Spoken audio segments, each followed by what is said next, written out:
Good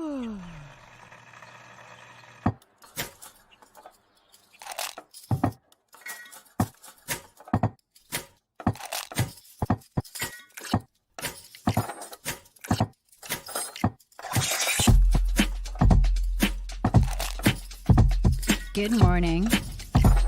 Good morning. Java Delight will uplift you. Stay tuned. The show is about to begin.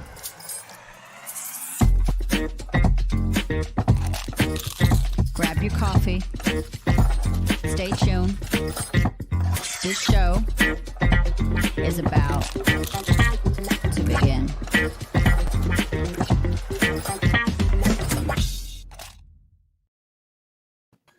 Good morning, everybody. My name is Brady Croucher, and I am here giving you guys the best energy I have today. I have been sick, very sick. I have not even been able to be near myself lately, sweating like crazy. My house apparently smells, according to people that have been here. I can't smell anything. But apparently, yeah. You want to know the worst part, Brett, about having this is I literally can't smell or taste anything. And I had people send me ice cream, like Brett. I said, hey, can you get me some ice cream? She's like, hell yeah. So she gets me ice cream, cookie dough, and I can't taste any of the chocolate, any of the ice cream, any of the anything. And it sucks not being able to feel, taste, or anything. But I'm here this morning. I'm going to do a little bit of the show today with you guys to start working myself back in. I have the secondist Bob and Brett here. We call ourselves the BBBs. It's a band we're starting. It's like ZZ Tops. We're the BB Beards. But no, I'm here for a little bit today, and I wanted to make sure I stopped in and said hello to everybody and how much I appreciate everybody that's here. Guys, thank you. I know it's difficult not being everybody. Everybody's been sick lately. I swear to God, everyone around me I know has gotten sick lately, and it's been a pain in the butt. How are you guys doing? I'm doing well. Trying to stay warm. I got both of your Christmas presents ordered. You did what? I got your Christmas presents ordered, and the theory behind the Bob's Always Cold is what I picked for everybody's Christmas present. So Bob is the theme for everybody. And yes, I will be resting today, Mama Gotti. I appreciate that. I just hadn't seen everybody in a while, and I really wanted to come on and say hello, spread love, appreciation, and give you guys my best of my energy that I have today. Whether it's me bouncing off the walls and making everybody laugh or me being able to just smile, I wanted to come out and say hello to everybody and give you guys some great appreciation and let you know how much I appreciate you all. Bob, Brett, what have you guys gotten into? What have you been up to? Well, I'm working on, a couple hours of sleep literally every night for the whole week. I'm trying to get things together so I can get out of here. And there's just a ton of shit to do. So been working on that, and then trying to work on my beard here. I know it's still not quite up to Bob's speed, and actually talked to my girlfriend. She's like, oh no, don't make it like Bob's. I hear that a lot. What's wrong with Bob's? Bob's got the greatest beard. So I've been doing that, and now I'm a little bit worried about this warm weather thing that you're getting for Bob. I'm thinking, I was watching Deadwood and how they had the one-piece long johns with the flap in the back if you have to take a crap. I used to have a pair of those. That's what I'm thinking you're buying for everybody. No, but I wish I would have thought of that. That's a great idea. Excuse me, sorry. That's a great idea. I wish I would have thought of that. No, mine has nothing to do with long johns and underwear like that. It is actually the complete opposite of that. It's man, we're wearing thongs. Maybe now I'm kind of wondering that. I love the Bob's brother beards. That's hilarious. I love it, Mama Gotti. Bob, where are you? Are you still in Colorado? I am. I'm in northern Colorado. Yeah, I'm going to be here for a while, I guess. I'm actually going to be going back down to Elizabeth. I've been trying to help this friend of mine with this car deal thing, man. Well, hopefully today it's going to be settled, and tomorrow by the latest, I hope. And then I'm going to head back down south because it's going to drop down into the 20s and 30s and hang there for a little while. So I got to get down there before the snow flies because I don't have snow tires on Bullwinkle, man. Do they make? This is gonna make me sound ignorant, but like, do they even make snow tires for motorcycles? Sorta. Yeah, some of them. Yeah, you can get studded tires too, man. Okay, I did not know this. This is something new to me. I thought in the winter you have to put the bike away. Oh hell no! I mean, You know, what they call studded tires on motorcycles, they call them bob tires. The stud in the tires. It's only Bob. Bob's the only one that's daring enough to go out there and do it, and anybody like Bob. I got one other guy, a friend out here, Animal, they call it. His name's Mike, but he goes by Animal, and for a good reason. That boy rides almost as much as I do. He's got a bike the same year as mine. I think we bought him a month apart, and he's about 56,000 behind me. I think 56,000 behind me. And that's a lot of miles for 5 years on a motorcycle. 150,000. I think he has 102 or 103. He turned 100,000 on our way back from Florida in June, so he's probably got 3 or 4 more thousand on there than that. But no, I don't have any choice, man. I don't have a car. If I'm going to go anywhere, it's me and Bullwinkle, or we ain't going nowhere, man. Wow, look at this. My cousin Lena is going to the Canary Islands so that she can get away from the cold. Like, wow. I wish I could get away from the cold by going to the Canary Islands. Right. 100%. Like, oh my gosh. I want to just go somewhere warm. It's snowing here already this morning. I'm tired of the snow, and I'm ready for a break on snow, and it's not even old. Like, that's the thing, is it's not like it's been here forever. It's like it's just starting, you know? I heard that it was going to be like 73, 74 down in Pueblo last weekend. So I thought, oh, hell yes. I jumped on the scooter and headed down to, down there to Pueblo, and took a side route out of this place called Castle Rock and went up just a little bit into the foothills and rode the foothills down to avoid Colorado Springs and all the city traffic. Oh God, snow on both sides of the road. I mean, it was so stinking cold, man. It was crazy, but I'm gonna mute. On the way back wasn't any better, man. It was so freaking cold. I don't know how the weatherman got it so wrong, but he did. But it was a good weekend. Last week, the week before, a couple of people, I have some good friends out here that are really struggling, and a couple of people sent me some money to make sure that they had a Thanksgiving and a Christmas. So I actually did a lot of online shopping and had stuff delivered, and some of it just got delivered. I was really surprised because of all the back order stuff. But no, a couple families are rocked, man, by what friends of mine have done to just help these people out. It's just been incredible, man. I got a message from the brother, and his kids are like ecstatic. They really did not believe they were going to have anything for Christmas. He lost his job. He's working just part-time stuff, just enough to barely get by. So the people that did that, man, they rocked these. I think there was 5 families all together, the Thanksgiving and Christmas thing, man. It really got rocked. It's been a great week, man, in that respect. I think that you are a good human being, and Christmas is a time where a lot of people have problems with we lose track of what the season's all about, and the fact that you're able to provide presents is one thing, but the fact that you're able to show the appreciation, love, and what's going on in the world, because like right now there's a lot of anger in this world. Oh my God, like there is. People are triggered very easily nowadays, very easily. Like I see even in myself, like Victoria, it's good to see you. I'm well. That's the best way I'm going to be able to answer that right now.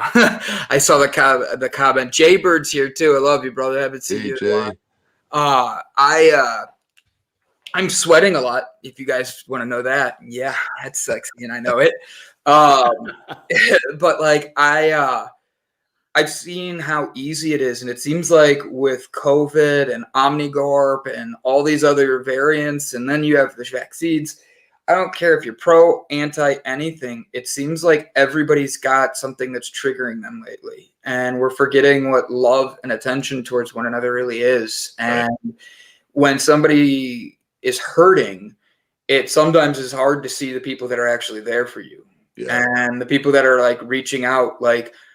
I think of the movies and how people like, you know, when they're in a movie and it's like, they're oh, I hate you, and then all of a sudden, like the person hugs the other person and just hugs them and doesn't let them go until the person starts crying and realizes they're not bad at that person.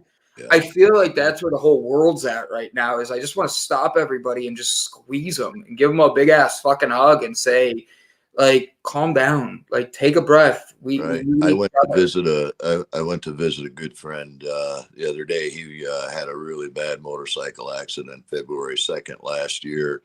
He's been bedridden in a wheelchair ever since. And in the beginning, you know, there was all kinds of people support and everything. But as time goes by, you know, people just kind of drift off. They got their own lives. And this poor brother, he's just so damn lonely. You know, I mean, he's one of those guys. He used to do this charity thing. I think they're still going to continue to do it, but he did charity things to help bikers get their bikes back on the road. But now this brother, his whole life was transformed a year ago, and the loneliness. And I mean, it was just so heartbreaking to just, in that few minutes, you know, if you just take a couple of minutes. I didn't have a lot of time, but I broke in, I give about an hour, 45 minutes, hour of my time just to go sit with his brother and his wife and let them know, you know, I'm here. I had to apologize because like everybody else, man, I got caught up in stuff and I never got around to getting over there. So, man, people really, I mean, just to stop in and say hey to somebody who's, you know, shut in, you know, just whatever. It so encourages them, man. We need to lift each other up and be there for each other and let people know that we do care, you know, because it's easy when you're in that position. I've been there myself. Right after my wife died, I had constant people all around me for the first 30 days or so.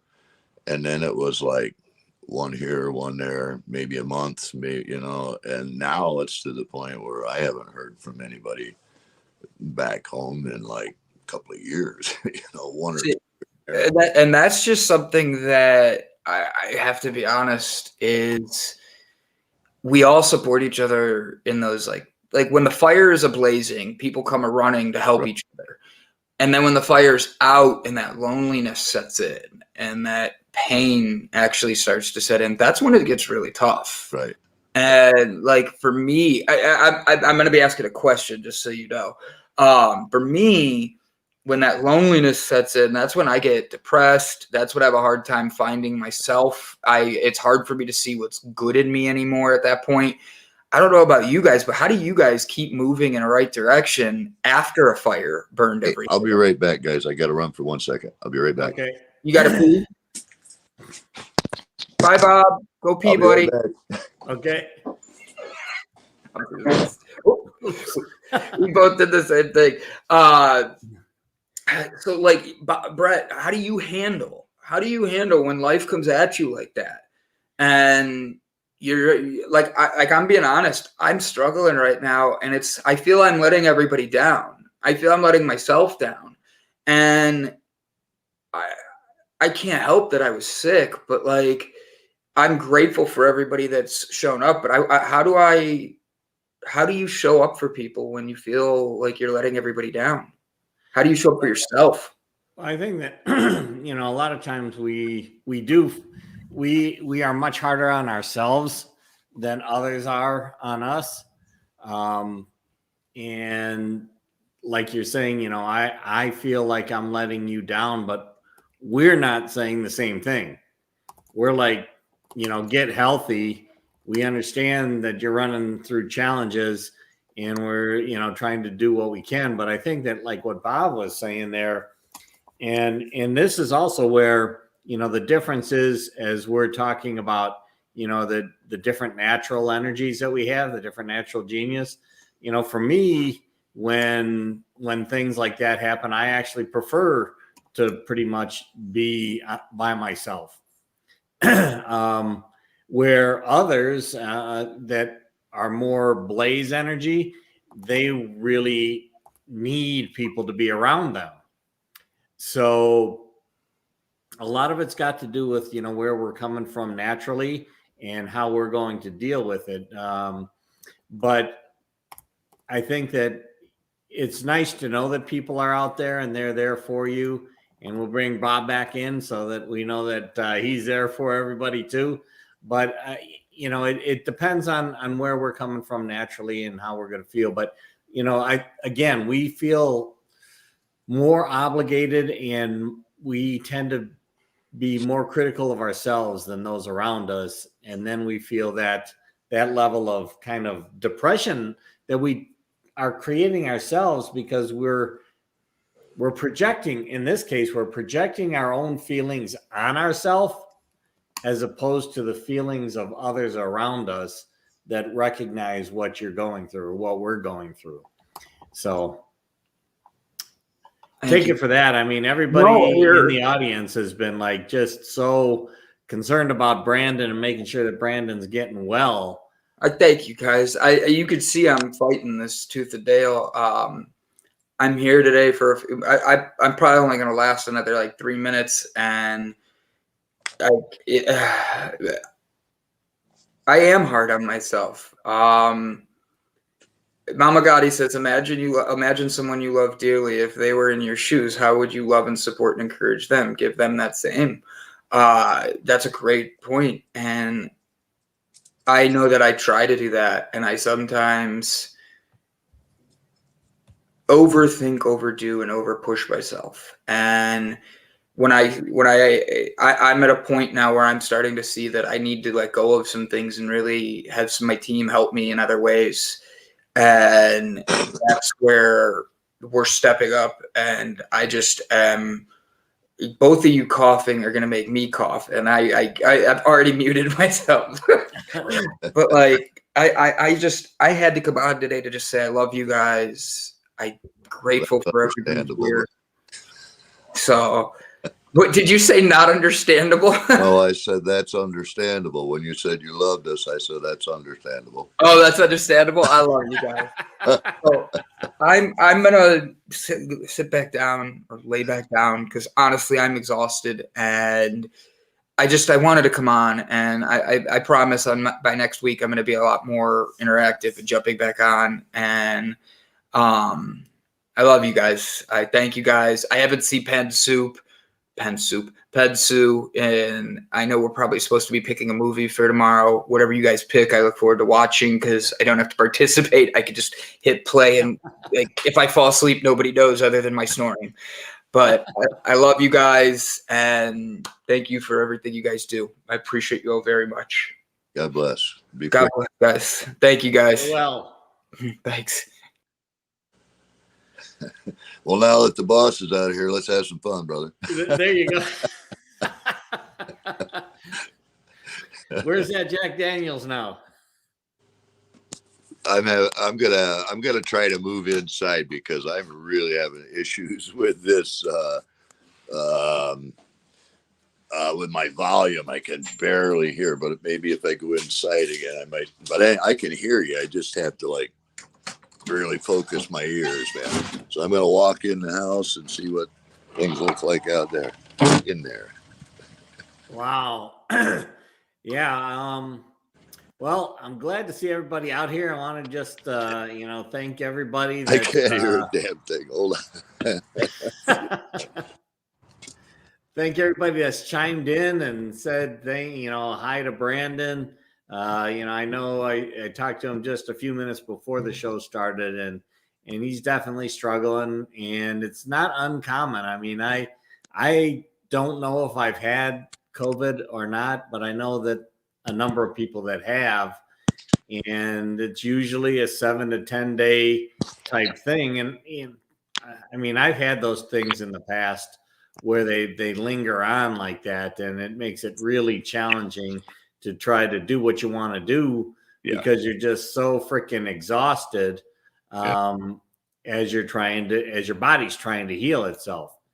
Yep. And that's a lot of what's going on with this COVID stuff is, it lingers on. And then, some people are definitely feeling it worse than others. I got a buddy, Bob, who I call my brother here.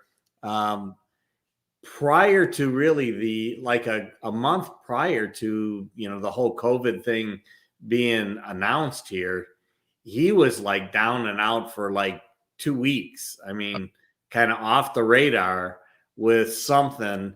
And he just thought he had, some kind of really bad cold, which is something that, he's experienced once or twice in the past in his life, but that's what it was like. And, did he have COVID at that time? Who knows? But when you're down for a week or 2 weeks, it's tough regardless of what it is. Yeah. I was sicker than a dog in early 2019. I think I had it. I thought I was dying, man. I was out in the middle of nowhere in North Carolina, sicker than sick. And some friends of mine hooked me up with some antibiotics. It took me about 2 weeks, man. I thought I was dying, man. It was so bad. But I mean, I don't understand it. I mean, I have been in like every major super spreader event you can think of. I mean, as far in the bike, I mean, every rally and nothing, man. Yeah, I mean, it's the same here. I definitely have not done anything. I mean, other than the fact that it's no fun to go down to the strip anymore where you got to wear a mask. Yeah. So I don't go down there anymore. But, I've been on many plane flights. I've been to many things. Got enough holes in my mask so that even a grape can flow through it. So I haven't done anything, and yet I don't know if I've had it or not. I have this cough that comes up seasonally for me anyhow, where I can have this cough going on for a month or 2 or 3. I've had it where I've gone to the doctor with it and they're like, "Oh, you have a chronic cough." I'm like, "No shit." Yeah. What do I do about it? Oh, I don't know. You got a chronic cough. I'm like, "Thanks." I figured that one out a long time ago. I've been having one for the last month or so too, man. And between the altitude out here, man, it's been a kick in my butt. I can barely walk 100 yards without losing my breath. It's just, and the older I'm getting, the worse it is. I've been finding that stuff out, boy. Yeah, when I walk around up in Hot Springs, I can feel it. Not that I'm in any good shape at all to begin with. But, I use that as my excuse for being winded when I climb a few stairs. It's the altitude. I think it might be the fact that I sit on my ass most of the time. Yeah, it actually is quite economical because it's like 1 drink equals almost 3. The first time I ever really experienced it that I can remember, I mean, I was out here before in the 70s during my hippie days, but I don't remember a lot about that. But some friends of mine out here took me, the first night I got here back in 17, I think it was, they took me up to Black Hawk. It's a little gambling town up here. And I don't know about gambling, but the guy gave me $100 and said, "Have some fun, brother." And so I sat down at this slot machine, put his $100 bill in there, and they started bringing me drinks. And God, I drank two of them, and I was like, "Holy cow!" And I'm sitting there just hitting the little button. I don't know what the hell I'm doing. I got right down, took the 100 down till I think it was like $12. And I just said, "Oh, what the hell?" And I hit the maximum bet, which was like $1.50 or something like that. And I got it down to like $6. And when I had like two more rolls, I hit it, and the damn thing started hitting. I brought it up to almost $400. So I cashed it out, and by this time I've had, I don't know, three or four. So I'm feeling pretty pretty good. So I went back over and gave Mike his $100 back, and went back the same damn machine, put it in there, and got it up to almost $600. I thought, holy cow! So I pulled it out and had a couple more drinks, and then I thought, you know what? I've done that good on a penny machine. I ought to try a nickel machine. So I walked over and I put the little thing in the nickel machine, and I'm sitting there kind of buzzing, trying to figure out what the hell is going on. The maximum bet was 9 nickels. So I'm thinking 45 cents. What the hell? So I sit there and I hit the thing 4 or 5 times, and I look up and I'm back down to like $36. And I'm like, what the hell? I was betting $45 a hand, not 45 cents. Holy crap. I have done that. I have done that a couple of times where you think you're either on a different denomination, or you don't realize just how much the max bet is on that machine. Yeah. And it's like, I started with 100, I got 2 pulls, and I'm done. I'm like, what the hell just happened? Yeah.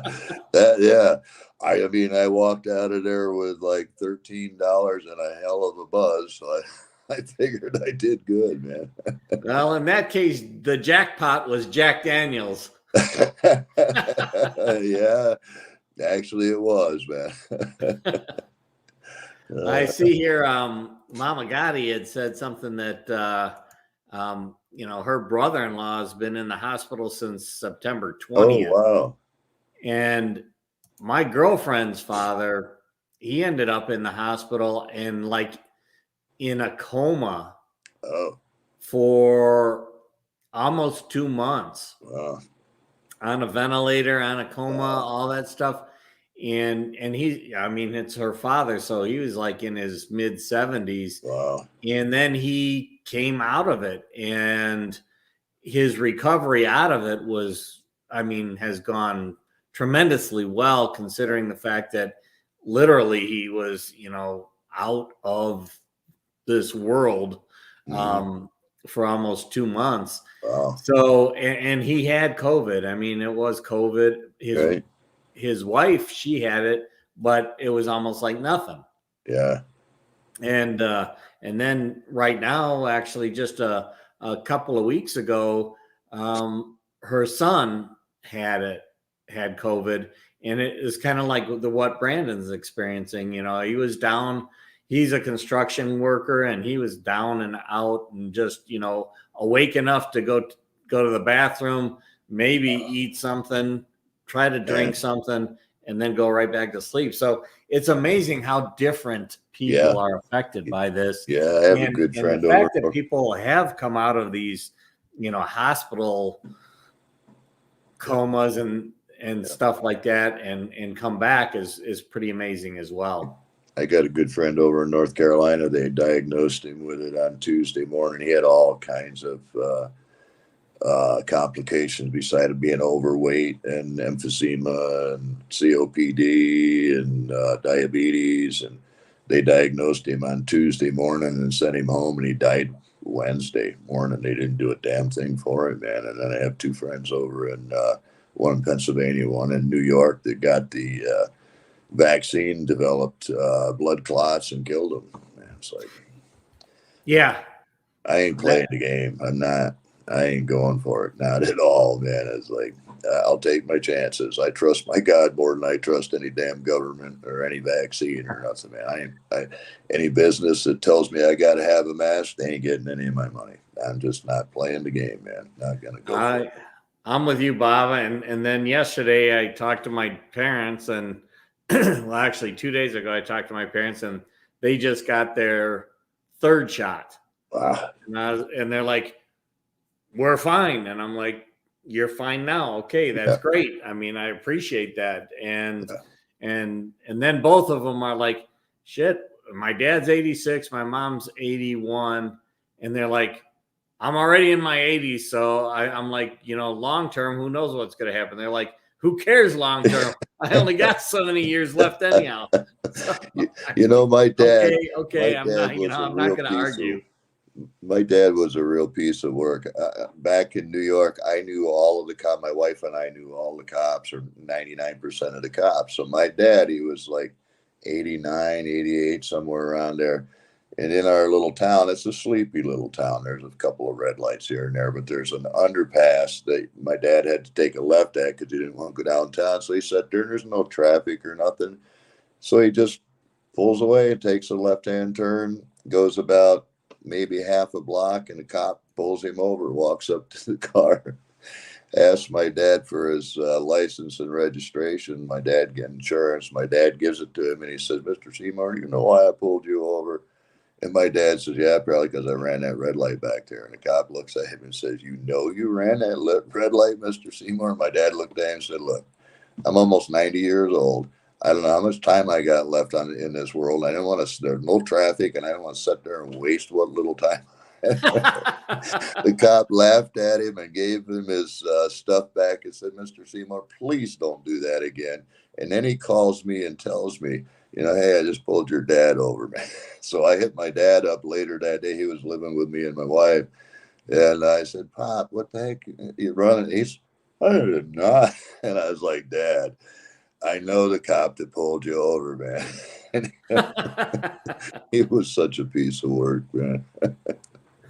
Yeah, it's amazing, the perspective as we get older. Oh, God. And I remember my grandfather, who he's the one who taught me how to bowl. He's the one who, when he drove, he used to drive.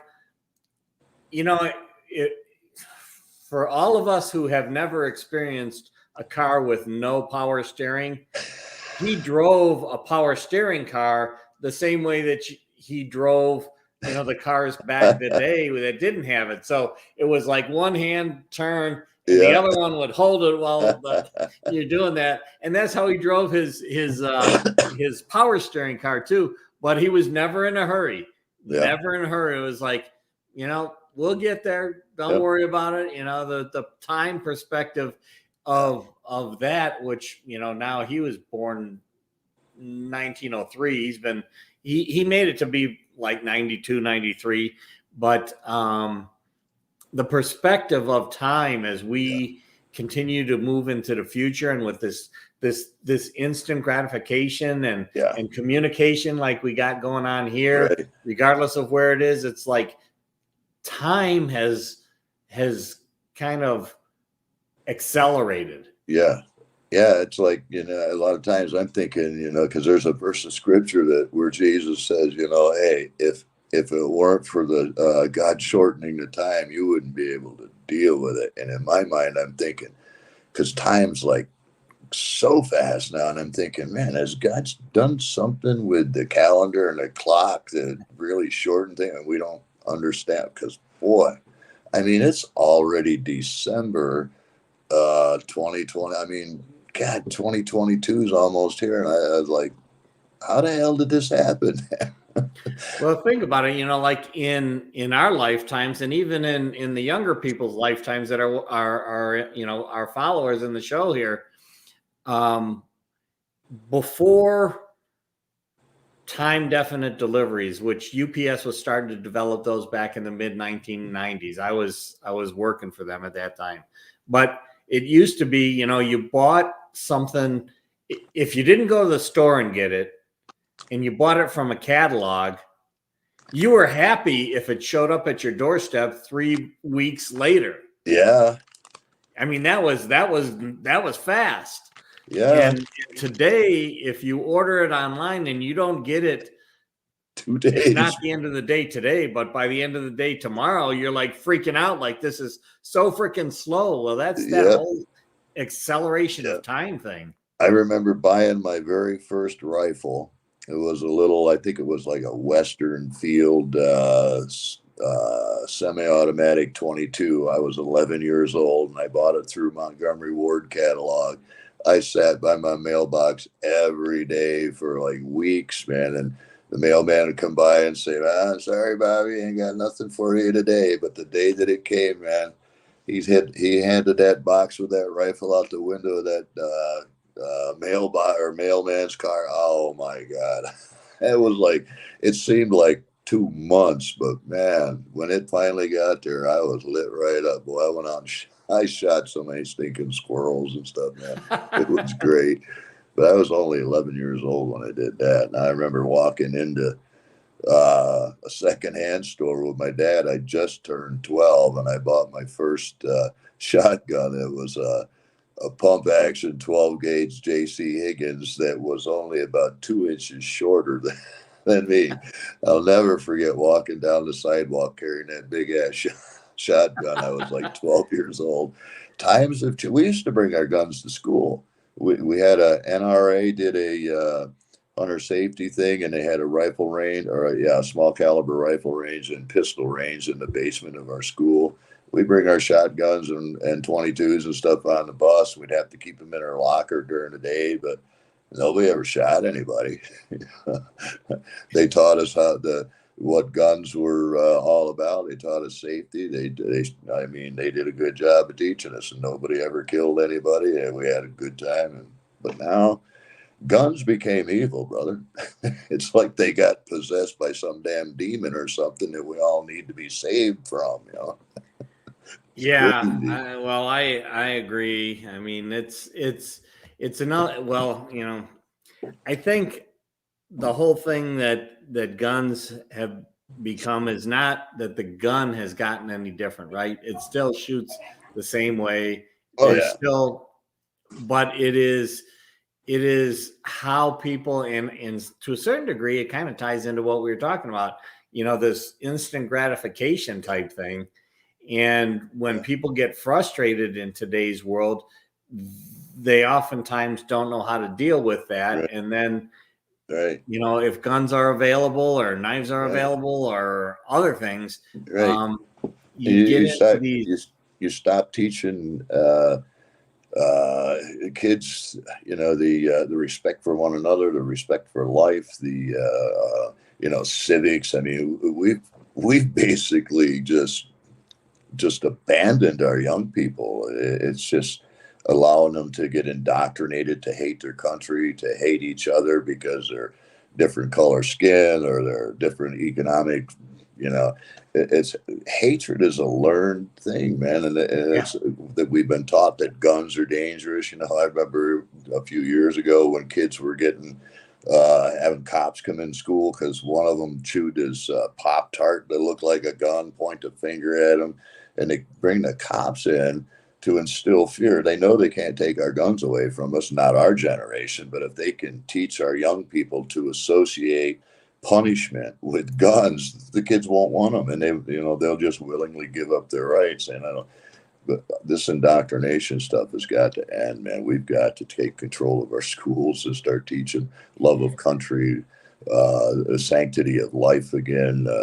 Just this national pride. We got to get this stuff back together, man. The left is killing us, man. Yeah, and Mama Gotti's bringing up. There's a 15-year-old in Michigan. There's another shooting up there, and Yeah, I think that so much of this is, again, I've said this for many years because I was in technology. I was a director of technology in a company, and I'm not a techie kind of guy, but anyhow, what it is that the advancement of technology is moving so much faster than the ability of the mind to right, handle it. And right, as a result, there's these things that are coming out, whether it be Facebook, whether it be Mortal Kombat, the right, game, right, these types of things are coming out, and there's not been any preparation right, of the children or the younger people or even the older people that are doing it. right. And then they get so indoctrinated by what they're actually seeing and doing. Yeah, Before when I was growing up, we didn't have this kind of stuff. So No. we had, the little toy soldiers Right. and Oh. Tonka trucks and those types of things. That toy soldier thing, man. I two things. That toy soldier thing. I was in a shop here a few days ago, and there was a lady in there. Her son is deployed in Afghanistan. He was actually there when the Marines were killed, and she got these little toy soldiers, and she put a little nail through them and made a pin for them. I've got one. I'm going to get it put on my vest here real quick, but I'm gonna see if I can't make up a bunch of those things, man. They're great. I mean, that little toy soldier thing, it makes a great little pin, man. I had another thing I wanted to. I can't remember. I had another Biden moment, brother, but I had a point I wanted to. I lost it. Well, yeah, we've got to do things where we allow for the imagination and encourage the imagination, especially as we get older, and dreams. Right. Without dreams, you don't have progress. Right. But at the same time, we have to remember that there's a lot that is going on out there, a lot that's at our fingertips now. I mean, I shouldn't say is a different kind of fingertips. We were talking about earlier this week, there was the addiction to porn. Right. And we had the guy on there talking about that, and that porn is so readily available online today. I remember when I was growing up, porn was still Playboy magazines and stuff like that. It was at your fingertips. As you're flipping through the pages and looking at the 3-page layout and all that kind of stuff. Today you have it, coming into you live. But the key is that oftentimes parents don't know how to address or don't actively address kids in a way that helps them to understand what is out there and how to interpret it and interpolate from it or extrapolate from it. And, schools are definitely not doing that. Schools don't teach you life skills. No. And when they just teach you how to operate a computer, it doesn't teach you how the computer can basically control you, right? As opposed of you controlling it. And that's the kind of stuff that we have to really figure out how to teach in school. And the challenge with that is not only do you come up with a curriculum, but each teacher has their own interpretation of that. So you're not exactly sure how it's going to be presented to your kids. We see videos coming out of school or out of classrooms with teachers saying some pretty whack stuff, man. It's crazy, boy. I worry about my grandbabies, man. I really do. I just had a good friend out here. I just heard about a day or two ago. Her daughter collapsed on a soccer field or something. Actually stopped breathing. Was overexerting, and of course it's in the altitude too. But they make them wear a mask when they're outside doing PT, and she went down, man. I mean, she went down hard. They called. Yeah, it was bad. She stopped breathing and everything, man. I think she's like 12 years old, 11, 12 years old. This is just wrong, the stuff that they're doing to our kids, man. Well, and I think that, part of that too is, you start talking about what PE is like today versus, and how we how kids are in today's world. Yeah. When I was growing up and mom got mad at us, it was like, get out of the house and go play. Run, man. Right? Run. And you're running and you're playing hide and seek and kick the can and wiffle ball and kickball and all that kind of stuff. Today, it's like, go to your room and they pick up the computer and they start doing that. Right. And then go to school. And when you have gym class, PE class, each, depending on the kids, they're in a very different space in terms of physical conditioning. Absolutely. And if you apply it to everybody equally, it's not equal on the person because some do still get out and do things and others Right. don't. I'm so proud of my youngest boy, man. He's got two little girls. He's one of those guys that's I ain't never getting married. If I ain't never having no kids, I don't want, And then he has this little girl, and he just turns into a bucket of mush. But now he's got two. But he takes them. I think his oldest daughter. I think she shot her first rabbit when she was like 3.5 or 4 years old with a little 22. He takes them fishing. He gets them out there. I took him out and started a garden with him last year to try to get him out away from the video stuff, just to get him involved in the dirt and stuff. We need that kind of stuff in our kids, man. They need to have some understanding of how to survive. But now my youngest boy, I'm so proud of what he's doing. Him and his wife are doing with my grandbabies, man. They're doing really good. It gives me hope because I know a lot of people that have the most undisciplined. Oh my God, some of these young people today are enough to just drive you nuts, man. Yeah, I agree. I think it's a lot of what kids have. When they used to. So there's a generation gap between like me and Brandon, right? I mean, Right. Brandon's in his late 30s and I'm about ready to turn 60. Yeah. And there's a difference in how we grew up. So when we start talking about, how life was and how life is, and then, Brandon's still older compared to other people that are tuned into the show and so forth.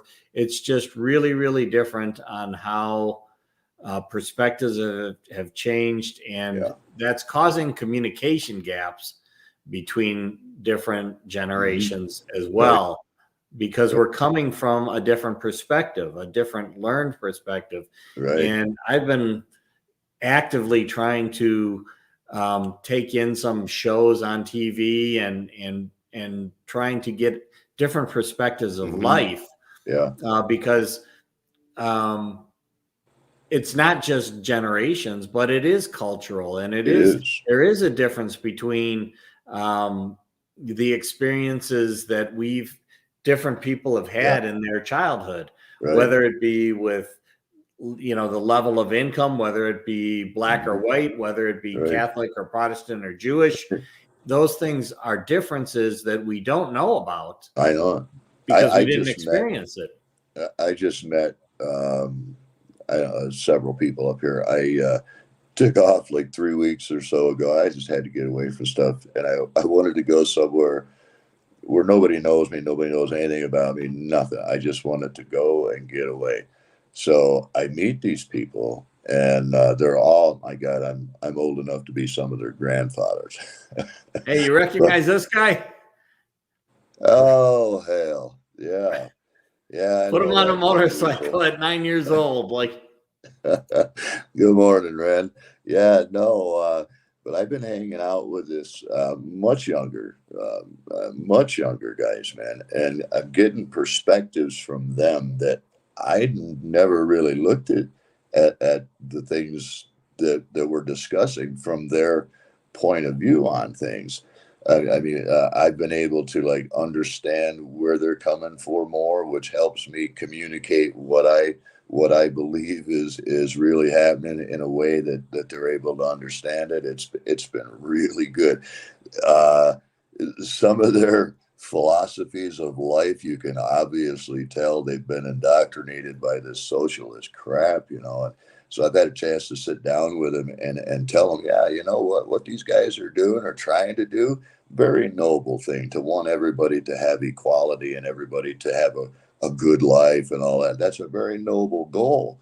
And what they're actually trying to do, they're trying to, they're actually just imitating what went on in the first century with the early believers, because these people, the early believers, they were called the people of the way then. If they were in covenant with each other, which means that if you and I are in covenant, Brett, we are one. Everything I own is yours, and everything you own is mine. And if I have a need, I have got to fulfill it for you. If I have the means to help you out, even if it cuts myself short, I have to do that because you're my covenant brother. And it worked. It worked great. So now we've got this socialist thing that's just trying to imitate that. But the reason that it worked in the first century, because it was an act of the heart, because these people genuinely loved each other, and these liberal, whatever you want to call them, they want to recreate that system, but they don't understand. You can't legislate a heart motive. It can't be done. As soon as you pass a law that tries to legislate loving one another, somebody's going to find a loophole through it. Somebody's going to find a way to bend around to take advantage of the system. It will never work. We're always going to have the poor among us. We've got to have this class system. It won't work otherwise, because it takes rich people to make companies to give us jobs. There is no such thing as economic justice. And there's no, I mean, this is such a bogus lie. It can't happen. We need all of these things to work together. We've got to love each other. But you can't legislate this stuff. It'll never work. Hi, Jessica. Good morning, Jess. No, you're right. It's just like you can't legislate common sense. But we create more and more laws. We create more and more rules. Yeah. We create more and more shit that gets in the way of progress. Yeah, because it's in the heart of man to want to control each other. Yeah. Everything's about control. I mean, everything this damn government's doing is just to gain more control. And I mean, everything in the church, it's like the denominational system. If you don't believe like I do and I can't control you in that area, then you're really not part. I mean, this is such nonsense, man. We just got to learn to look at each other and say, hey, Brett, I love you, brother, and I don't know what there is about you, but I want what you have, so I'm going to start hanging out with you. I'll go, whatever, man. You have something I need, and I'm gonna serve you. In fact, I have a very good brother. He is the reason I am who I am today. He was my brother, my spiritual dad, my mentor, and he's on his deathbed right now, you know, and it's like that. It's I don't know where I was going, but anyhow, yeah, we're in trouble, brother. We really are as a country. We've got to learn to love each other again and love ourselves and love our neighbors and stuff. It's crazy where we've allowed our country to go, man, and it's because the average person has just not been involved in the governing of our country. We elect people, we send them off to do a job, and we never look to see what kind of job they're doing. And they're passing all kinds of stuff that's screwing with us. I get a lot of crap from bikers and stuff that I don't want to get involved in politics. I don't want to hear about politics. I'm like, really?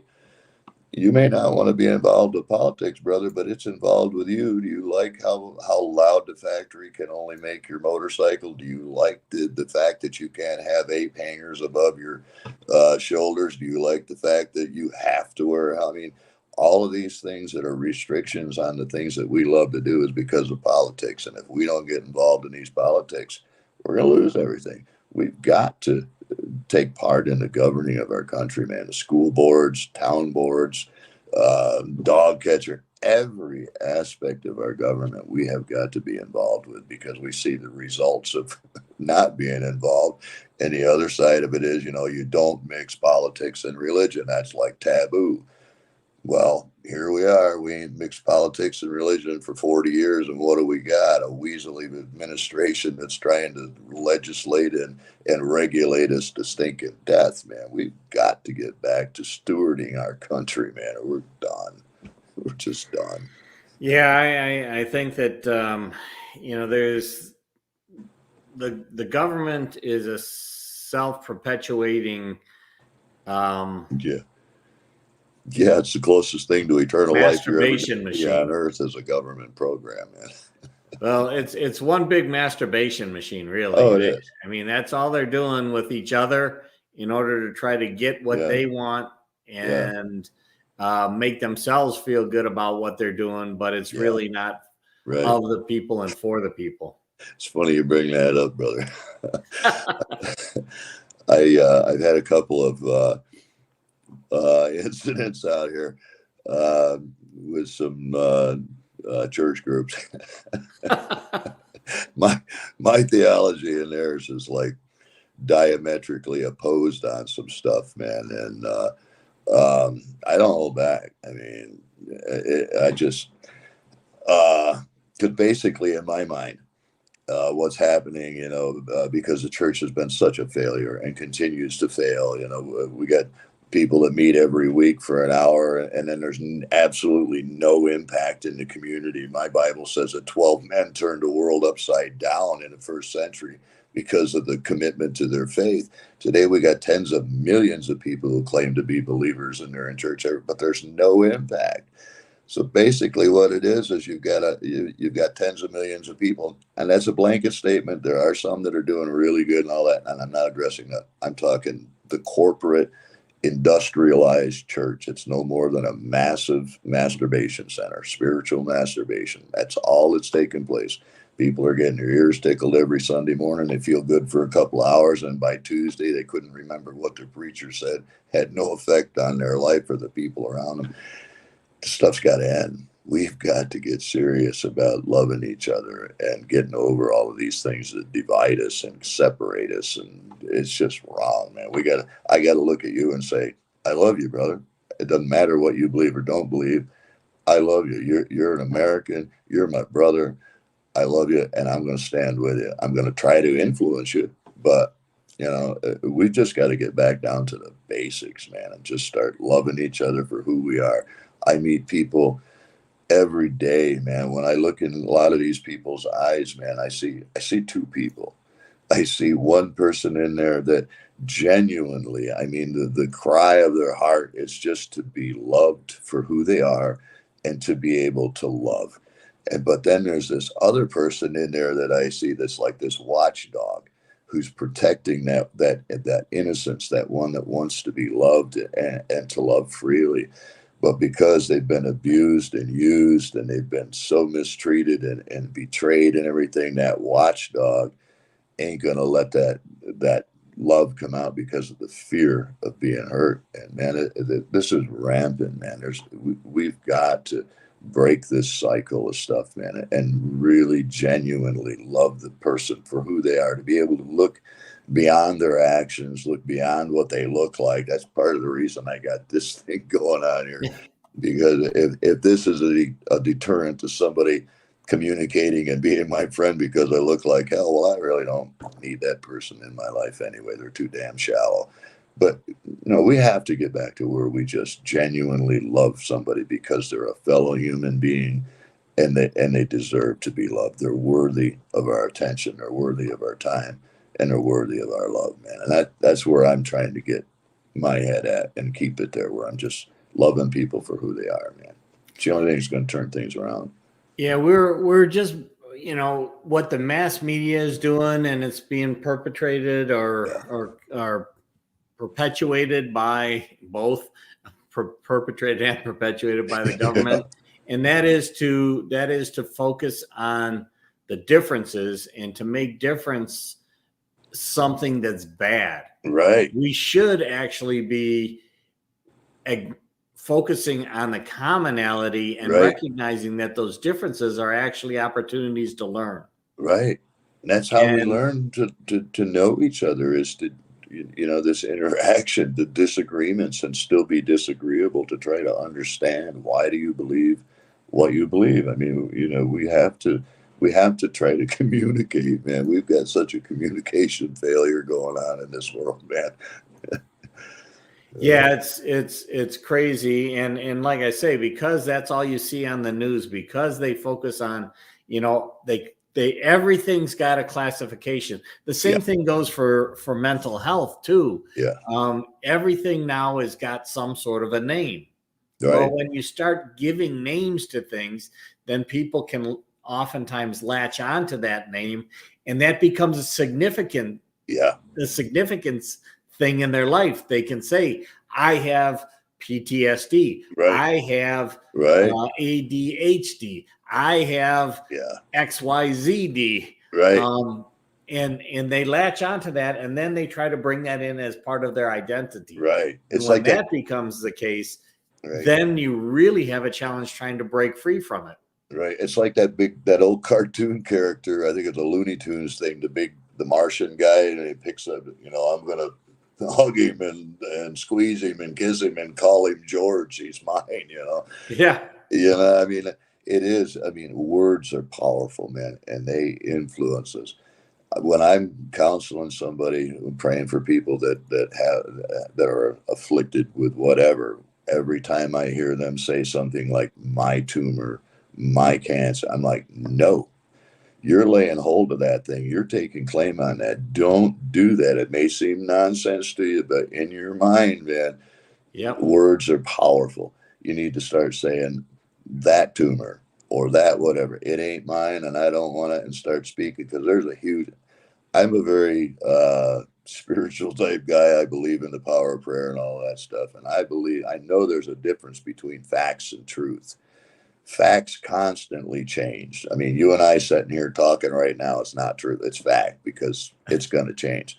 Truth never changes. And I firmly believe, man, if you start speaking the truth to facts, the facts have to change.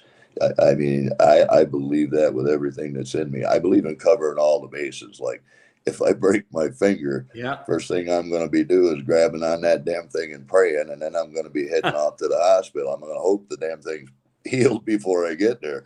But I'm going to cover all the bases, because I never know whether God's going to do something or miraculous or whatever. So I'm ready for it, man. I'm covering all the bases. But we have to really watch our words, man. I honestly believe we can confess things into being, man. I mean, Hebrews, I think it's chapter 6 or 8, whatever. It says Jesus Christ is the high priest over our confession. And man, when we confess stuff that ain't good, he ain't got any choice but to perform the high priestly function over your confession. And he has to take your confession into the Holy of Holies and say, okay, Dad, I don't want to be speaking stuff that ain't good. I want to be confessing life and hope and joy and peace and all that stuff over myself. I don't want to be going, oh God, I think I'm going to get COVID. Oh God, I ain't going there, man. Let's with that really see how that ties into what our guest who's in the background right now. Our guest today is going to be Jack Rasmussen. Jack is a business administration major at USC with minors in cinematic arts and sports media industries. He's an entrepreneur and author of Fine Dining: The Secrets Behind Restaurant Industry. Jack aspires to influence people to love what they eat more. So let's bring Jack on right after this message from our sponsor, and we'll see how all of what we've been talking about ties into maybe food and what we're eating. Hi, my name is Brandon, and over the past year, the Delight Cafe team and I traveled across the U.S. researching this rapidly growing industry of CBD products. What we have found throughout the industry were products that were inconsistent in dosage and used ingredients that weren't even lab tested. Products with chalky textures, bitter aftertaste, and worst of all, confusion among the CBD consumers. That's why we created Delight Cafe. A 15 milligram, lab-tested, all-natural, water-soluble hemp CBD powder pack. It's odorless, colorless, and tasteless. Add it to your favorite drink of choice, wherever, whenever, on the go. Quickly find your calm, your balance, your delight when you need it most.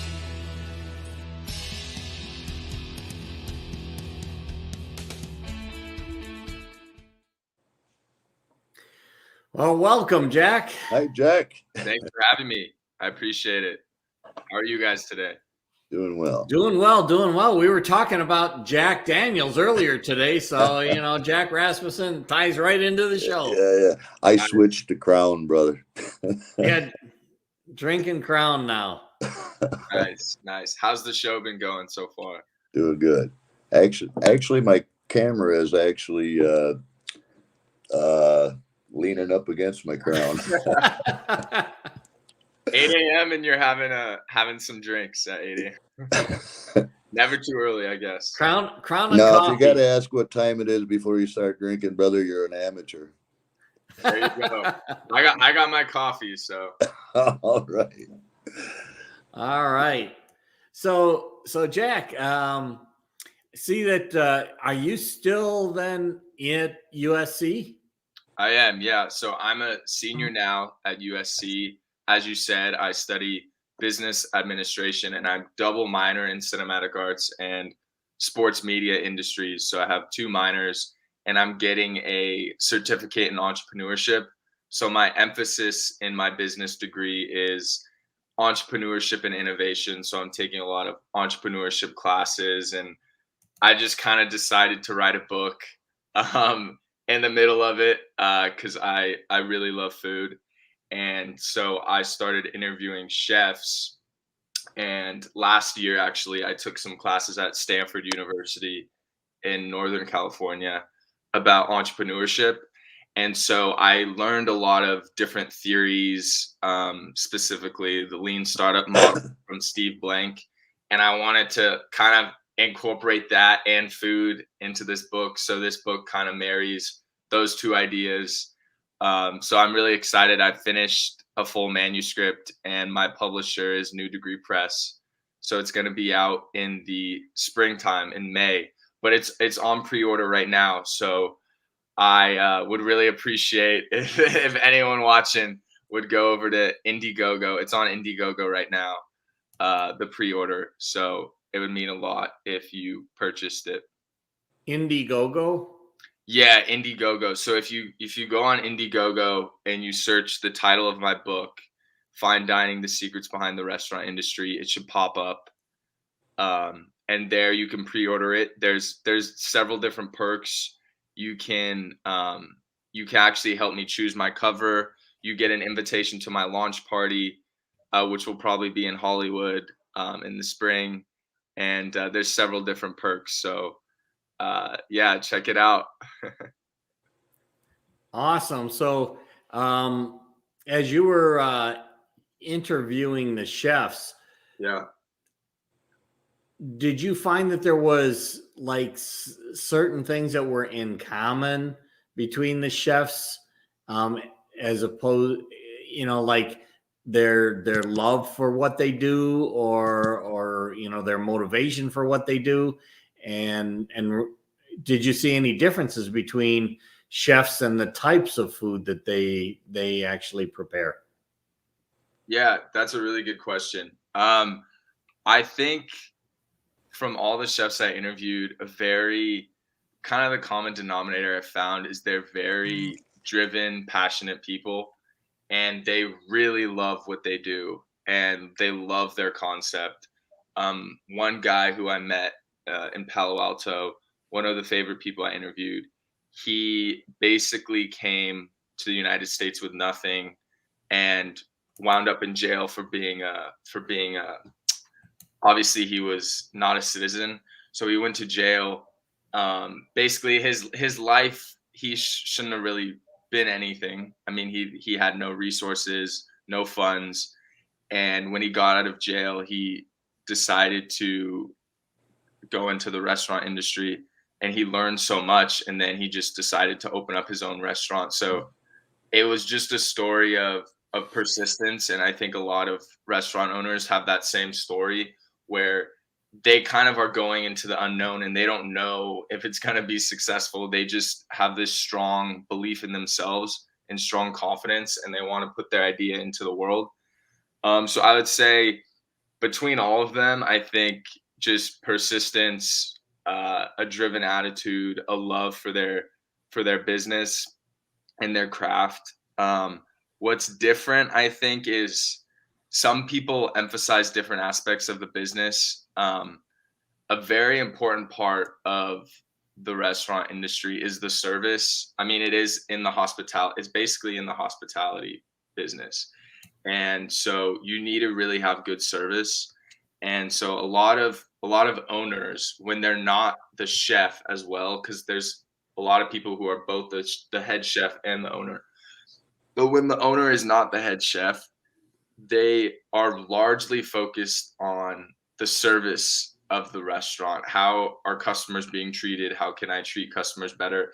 How can I get customers to come back? And it's more like developing a relationship with the locals, with people who come, so they can keep coming back. And it's more of a hospitality focus. When the owner is also the chef, I think they're more focused on the food and the menu psychology, and how can I intrigue my customers with putting different things on the menu and things like that. But there's just so many different aspects. And in my book, I talk about all the different aspects, from service to how to choose your chef, to how to choose your location, to the menu design, to how to hire your people, different things like that.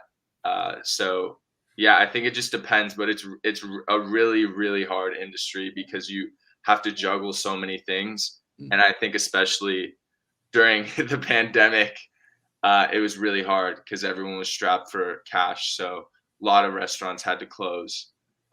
So I think it's just remaining faithful, honestly, and praying to God, and finding a light at the end of the tunnel. And I think a lot of restaurants have come out stronger because they stuck with it, and now they're sort of stronger now more than ever because of getting through all that adversity during the pandemic.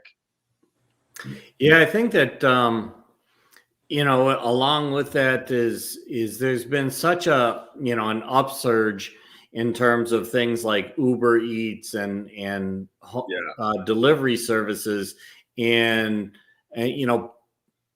food that's prepared so that people can make a gourmet meal at home. So for those chefs that were able to kind of potentially even take advantage of this situation with COVID, where people were locked in, but it actually opened up people to explore finding foods online that then are delivered home, that they may have never gone to that restaurant, Mm-hmm. but they do have it delivered to their home. So Yeah. I recognized that a lot of the restaurants that have survived, as well as the chefs, have really found a way to serve their customer, like you were saying, through some sort of a delivery service of their food. Yeah, that's a great point. I think without that, a lot of restaurants would have probably closed down. I think Uber Eats, DoorDash, all those different companies probably single-handedly kept the restaurant industry alive last year because people didn't want to go out. People were just so sick of wearing masks. So yeah, that's a big one, and I think a lot of restaurants also pivoted to. They were doing pop-up restaurants. They were doing a lot more to-goes. So making sure that the chefs were could easily package up the food. Yeah, so a lot of restaurants were kind of changing to-go orders rather than having people eat there. And Yeah. that was really kind of a good thing in a way, some of it, because you could pull up to a drive-through and get like a Jack and Coke or whatever. I still can't get over that, man. I Yes. went through a line and we got 3 martinis, 2 martinis, and of course I had a Crown on it, and they just put a little tiny thing over the straw to trust you. You're not going to drink it till you get home. Yeah, I learned about that one up in South Dakota. If you sell those types of things, or even to be able to take a drink out of a bar, Right. Or a restaurant, they put a line where the level of the fluid is, and that line is where it's supposed to be when the cops stop you. Right. It's To the find honor out if you've been system, drinking it or not. Yeah, I remember I was in Campbell, and they usually don't let you take alcohol to go, but they were doing for the pandemic, they switched it up, and you could just walk around all downtown with your alcohol. So It's Yeah. pretty nice. So you could just get your whatever, your margarita or your Moscow Mule and walk around. Pretty cool. Well, yeah, it's amazing. I'm gonna let's see here and bring up your website or what you're talking about on Indiegogo here, Yeah. just so that the people can see what you got going on there. And I'll put the link in the comments as well. But I know you talked about this a little bit, but talk a little bit more about what it means to contribute to what you're doing here and what the benefits are again. Yeah. So if you pre-order the book, you will get a signed copy. So there's different perks for each thing you purchase, but it is kind of expensive because my publisher set the price points. But for $39, you get a signed copy. You get to read the introduction early. You get to help me choose my cover. You get an invitation to the launch party. So you get all these different things. So it's worth it, I think, especially if you like food in the restaurant industry. Yeah, I mean, I'd really appreciate it. And then there's other perks too that are more expensive, but for one of them, you get a free dinner at a really nice restaurant. So can't really pass that one up. Right. That covers the price of the book right there. Exactly. It says, do you have a cookbook? Or maybe the question, because you've talked to so many chefs, can you recommend any kind of cookbooks or chefs, that places where people can go to get good cookbooks to have fine dining at home? That's such a good question. I actually, because I go out so much, I honestly don't have a cookbook with me in LA. I have some back home. I really like Bobby Flay and Giada De Laurentiis. I bought my mom some of their stuff. Yeah, I see the comments. The street tacos in LA are the best ever. I love the street tacos. Yeah, I have restaurant recommendations. I don't have cookbook recommendations. But yeah, I think it can get really expensive. So yeah, I think learning to cook is important too, because you can't go out every night.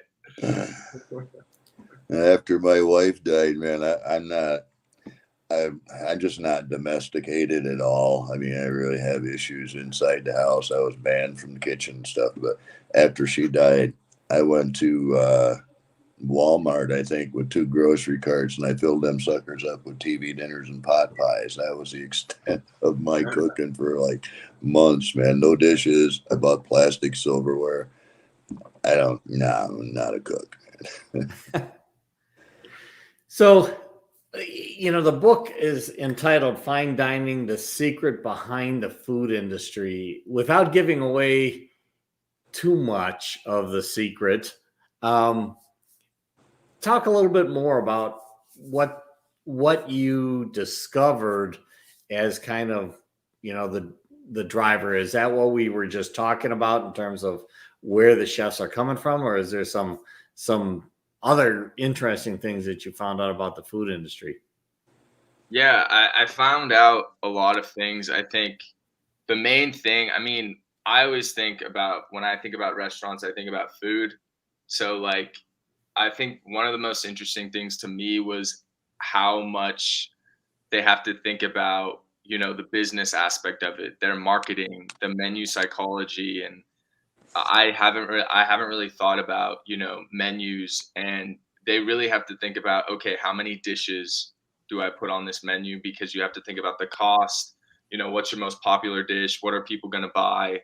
So there's so much thought that has to go into, okay, marketing. How am I going to market this restaurant? What are signs going to be? The website? How many dishes do I put on the menu? And then service is another big thing, which I didn't realize that a lot of chefs were saying is basically they're working in the hospitality industry. So at the end of the day, what keeps them open, I mean, the food brings people in, but the service is what keeps people coming back. So I think a big thing is the service. And if you have great food, but you have horrible workers, horrible waiters, then you're not going to have a good restaurant. So I think service is really, really important in the restaurant industry. That's something that I found out. So I think that's an important piece. And also, I think just being unique. I think the best restaurants are ones that they're not like any other. One of my favorite restaurants in LA is called Bestia. It's an Italian restaurant, and they're just so like they have lamb and they have all these different types of dishes that you can't really get anywhere else. Their flavor combinations are crazy. So I think just not being afraid to be different and unique is also extremely important. So yeah, I think that just is like some of it, but got to purchase the book to see more. Do you do any like consulting for like new startup restaurants? Do you do like where you go in and people reach out to you to help them figure out stuff? I mean, Yeah, I eventually want to do that. I consulted a waste company, because I'm actually really passionate about food waste, because I think that's a huge problem in our country. And I was consulting a Peruvian company, a food waste company last year, because it's something I was really interested in. Speaking with some chefs in Peru, and then this company that deals with kind of throwing away all the waste and how they were going to grow. So I'd love to get more into that, but I just think it's fascinating to talk with chefs because they deal with so many problems. But yeah, they could definitely use the help, I think. Mama Gotti brought up here that, in your bio, it says you want to inspire people to love what they eat more. What do you mean by that? And how will you help to do that? Yeah, that's a good question. I think to think more about it, because I don't think people think about the food they eat. Like they don't give it the respect that it deserves. And I think a lot of people, when they get their food, they just sort of eat it without thinking, or they don't like take it in and think about, okay, where did this come from? How did this get prepared? They don't think about the chef. I think chefs are a lot of times like teachers, because no one really gives them credit for the work they do. So I think what I mean by that is like actually appreciating where it came from and how it was made, and savoring. I know it's a cliche, but like savoring every bite and appreciating it. And I've have a lot more gratitude for like every meal I have now, and I think it's important, because it's like you should not take it for granted, because a lot of people are hungry in our world. And I think, each meal is sort of like a blessing, and you should treat it like that. And you should think about, all the different aspects of the meal. Yeah. It's interesting. I mean, you got things like Brian was talking about here, Pink's hot dogs in LA. We actually have a Pink's hot dog down on the Strip too. Or you take it to Tijuana, and it looks like Dogos in Obregon. Bacon wrapped with jalapenos are the best. So, it's that ability to think a little bit more and enjoy not just the meal, but to try to really understand what's gone into it to get the taste combinations, things along those lines. Oftentimes these are experiments that have taken months or even years sometimes for these chefs to come up with the right balance and mixture and combination of what they have to prepare something that's on your plate that oftentimes you gobble down and then you walk away and it's like, oh, well, that was good, but you didn't really think about it. Yeah, it made a good belch. Tasted as good coming up as it went down. Exactly. But yeah, I took a class in vegan cooking, and I was the only guy in the class. And the one thing that I found had nothing to do with first of all, I looked at it just like a chemistry set. Okay, you put a little bit of this, and you're supposed to put a quarter cup of this and a pinch of that, and I never tasted it along the way. It was like, okay, the end product is the end product. Let's see what it tastes like then.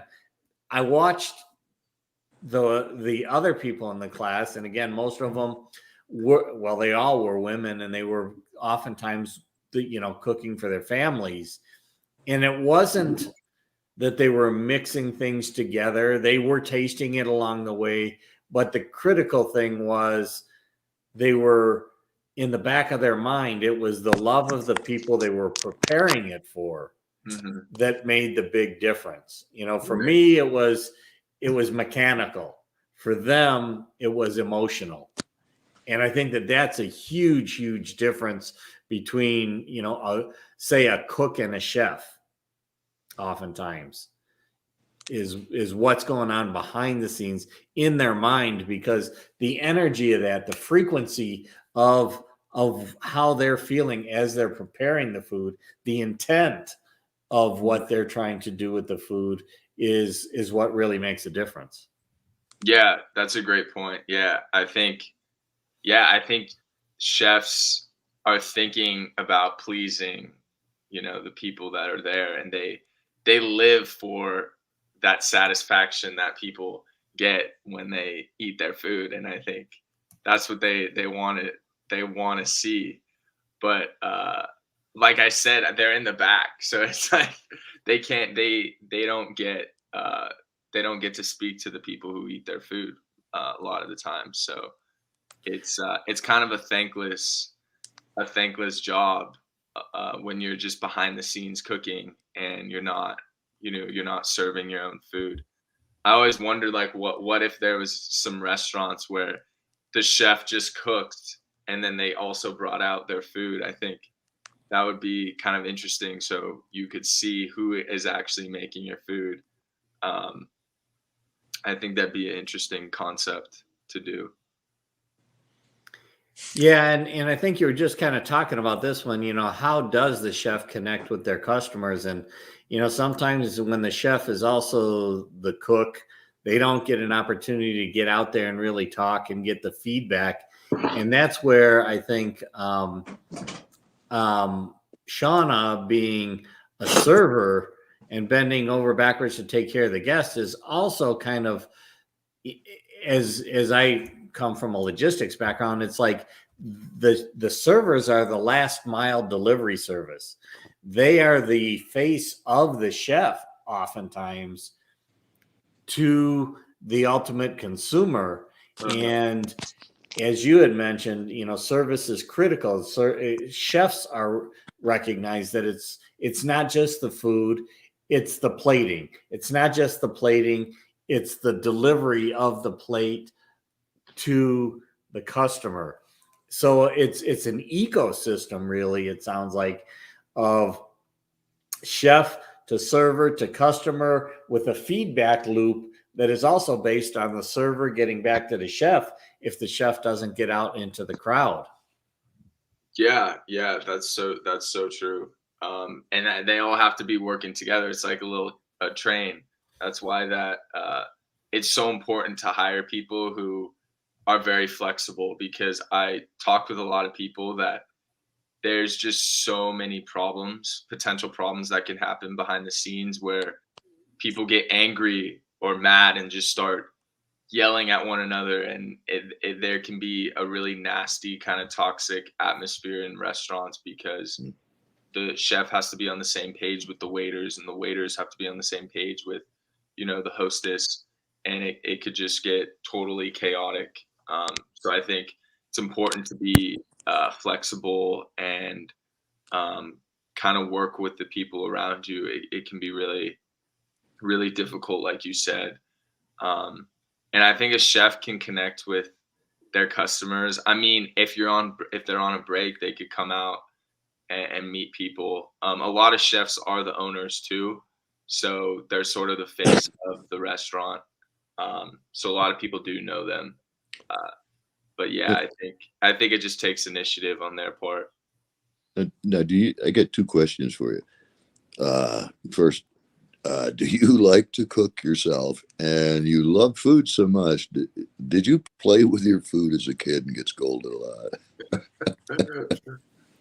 Honestly, when I cook, I cook very simple things. Like I'll make like a salmon. I'll just grill a salmon, or in the morning I just have very simple things like eggs. I love egg on toast, avocado toast. I make avocado toast. Simple things like that. I make sandwiches a lot. Love tuna sandwiches. And did I play with my food as a kid? Yeah, I think I did. Yeah. A lot. I also ate a lot. I loved eating. I was a chubby kid. But yeah, I think my parents did probably scold me a few times for for playing with my food. The problem with me is I'd eat other people's food. And I still do that today. Like, and that because I don't like waste. So like if I'm out at a restaurant and like everyone I'm with is like their plate's half full still, I'll go over and have a little bites of their food too.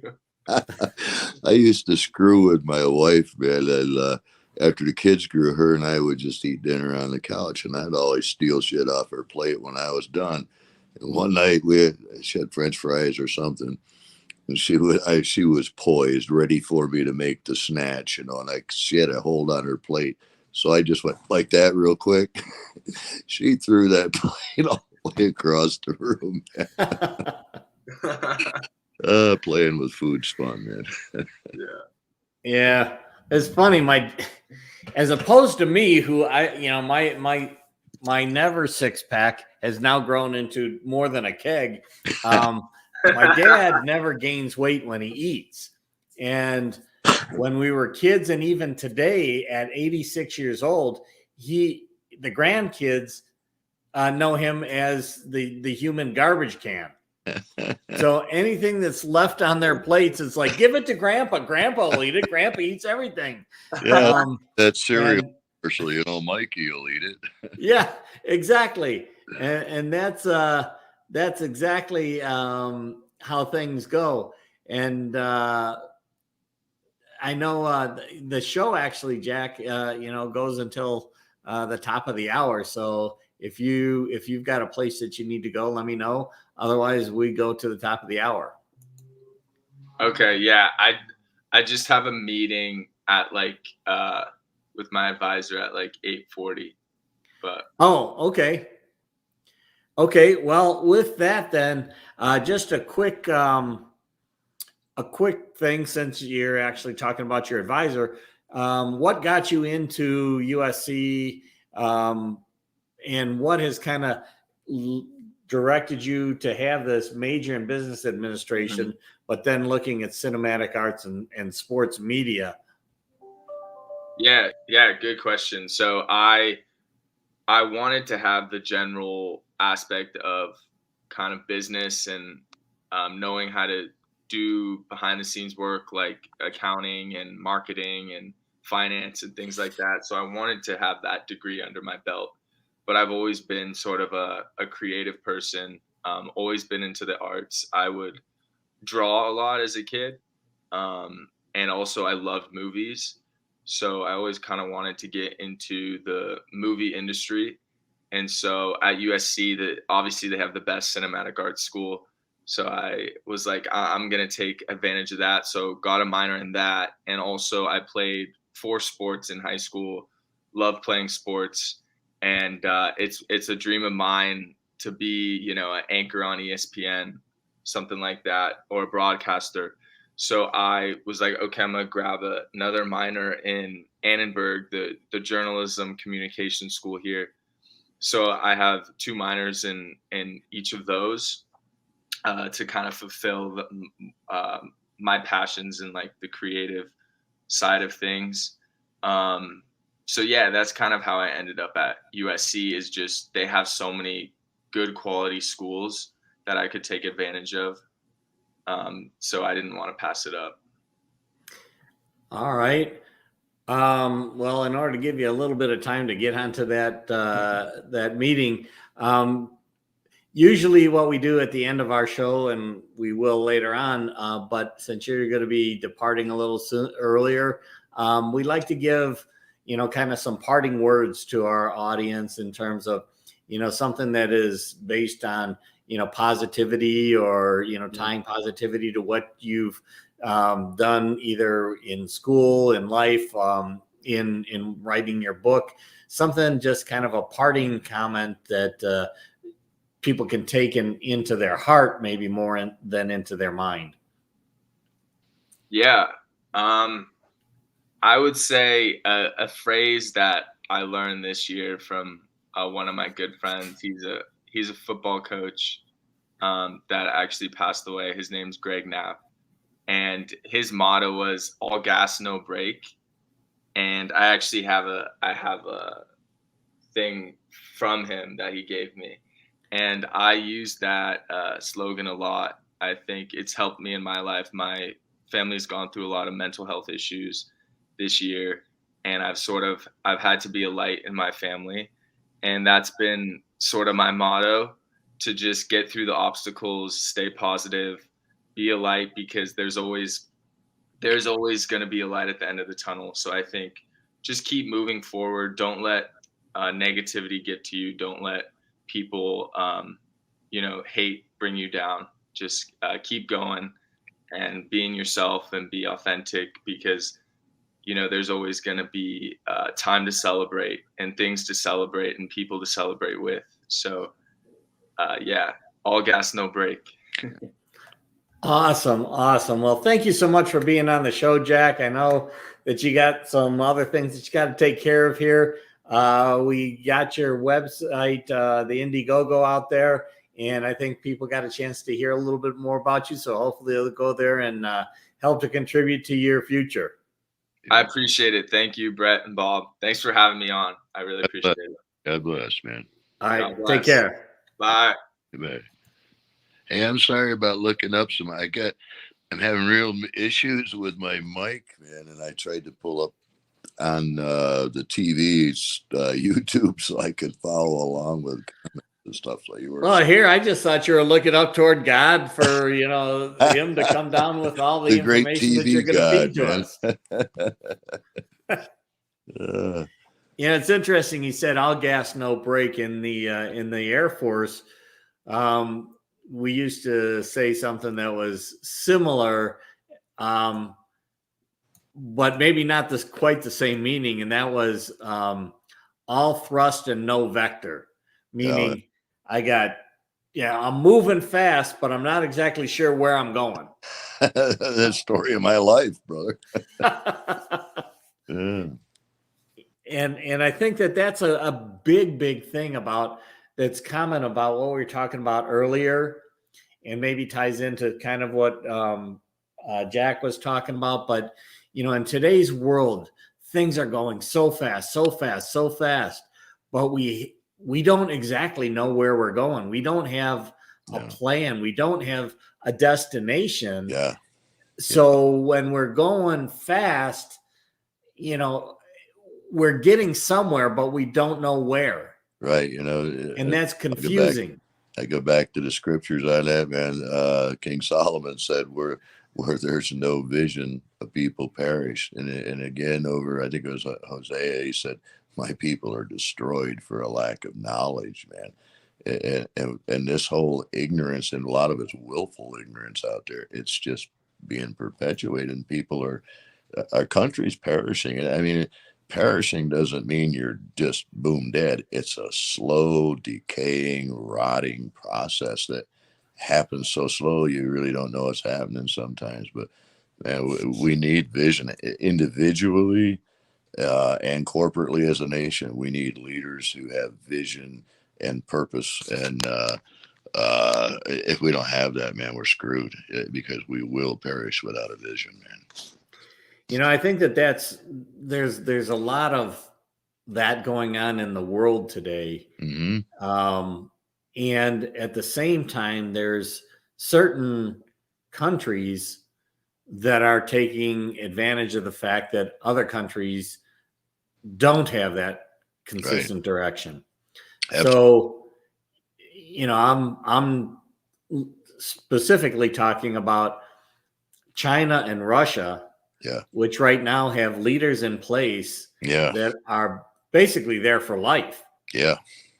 So they set a direction. Whether you like it or not is a whole nother story, but they set a direction, and they then put the pedal to the metal and making that happen. And they recognize that countries like the United States and many others around the free world, if you want to call it that, have these political systems that change every 2 years, every 4 years. I mean, in the U.S., we have a 4-year election cycle for our president, but we have another election cycle in between there that is for different members of Congress and things like that. So there's this changeover that happens. And if there is a direction, which I question many times whether there is a direction, you've got a lot of thrust in terms of trying to get their way, but their way has nothing in common. And they're in a position, I think it was the Taliban that said, you know, you guys have the watches, we've got the time, man. We'll just sit back and let you, when you're done, then we're going to come back in and start this again. You know, I mean, yeah, you're right. That permanent leadership stuff there is tough to deal with, man. We need leaders in our country. We just don't have them, man. Not in position. And we need patience, and we need a direction that doesn't change all the time. I mean, you can go back and look at things like even, you know, the negotiations for détente in Vietnam. It was in when the meetings were had between the Vietnamese leadership, North Vietnamese leadership, and the United States and the South Vietnamese. The North Vietnamese, you know, basically put in a reservation that was limitless at the hotels. They were there for the long run. Where we went in there and we said, okay, we're going to be there for a month and we're going to get things done in a month. And that's where the advantage got to be in their favor, because if you're trying to close something quickly and the other party is willing to wait, eventually you get to a point where it's like, well, you know, I gotta go. Oh, I'm just going to take whatever you got and we're done. And usually that puts you in a bad negotiating position. And you have your direction or your ultimate goal that you were trying for gets cut short because you didn't have the fortitude and the long-term thinking to stay there and maintain that course through thick and thin. And that's across the board with a lot of things too. I mean, if you're not committed, you ain't gonna make it. Our adversaries, man, these people are committed to their goal. It's like, you know, in I forget when it was, 20 something, 26, 27, wherever it was, after the First World War and the breakup of the Ottoman Empire, these guys, you know, it was the destruction of the caliphate. And these Muslim brothers got together and they formed the Muslim Brotherhood, and they wrote out a manifesto of how to reestablish the worldwide caliphate. They laid it out in detailed plan. But these guys knew there was no way in hell they were ever going to see it happen, because they knew it was going to have to be a slow process. So they pass that vision on. They think generationally, and they're committed to their goals, man. Same thing with, we studied the Iroquois Indian, because in the town I was from was where their main meeting place was, at Hiawatha Island and whatnot. But the Iroquois Indians never made a decision concerning their changes in their culture and stuff without taking into consideration the impact that it was going to have on the generation 50 years down the line. And Republic or Democrats are the same. They wrote this manifesto of how to bring socialism or communism, whatever, to America back in during Woodrow Wilson's administration. But again, they knew they were never going to see it themselves, but they've been faithful and committed to that vision and that purpose, and they pass it generation to generation. Where Republicans or conservatives or whatever, just they don't think that way, and we lose, man. But we have to think long term on stuff, man. We got to be committed to whatever purpose or whatever call we have on our life. We got to even be willing to stand alone if necessary, man. But commitment is the key to most everything in life, man. Well, and I think that that's where we bring this conversation from more of the broader governments and things that are going on to people, individuals, ourselves. Yep. You know, although the governments are going to do what the governments are going to do, Yep. and we have an ability to connect with them through voting, Right. we need to have a goal and a direction in our life. Right. And we are the ones that can set that. Mm-hmm.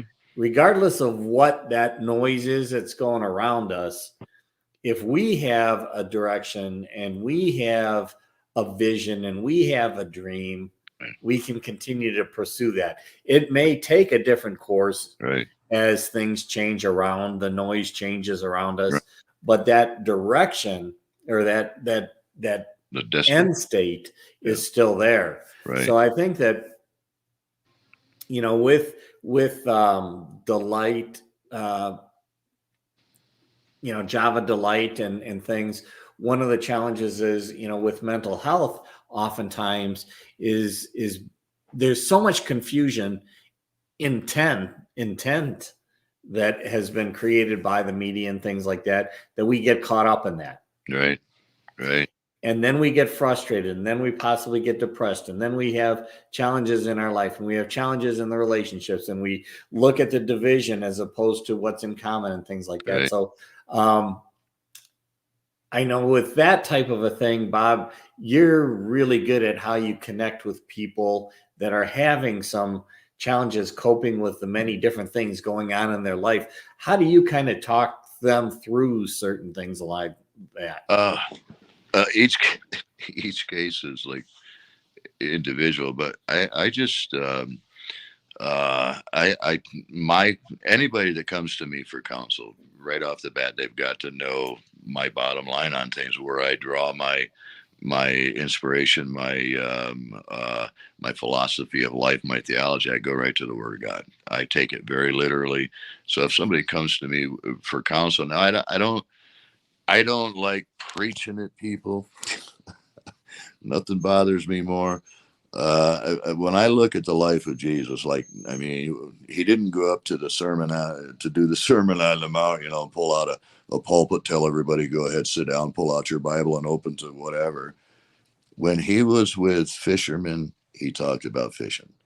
He was with farmers. He talked about farming, but he spoke biblical principles that have stood the test of time for eons, man. I mean, for millennium. These principles that are found in the Scripture are boundless, and I always try to go back to that. I can share biblical principle without shoving Jesus down anybody's throat, because Jesus, that's one of them trigger words for a lot of people.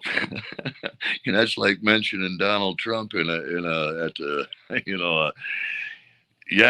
name's powerful, brother. But you don't need to go that route. I can share my faith. I can share the biblical principles that I believe will lead people to truth in any situation. Like, I did 27 or 26 whatever years in the pulpit ministering to, oh my God, every aspect of life, from lawyers and doctors and pharmacists to farmers and homeless. And I've sat with lawyers and senators in general.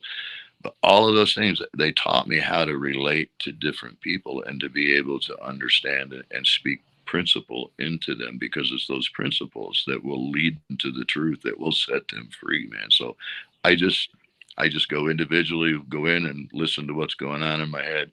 I try to live by the mantra, blessed are the flexible, for they shall bend but not break.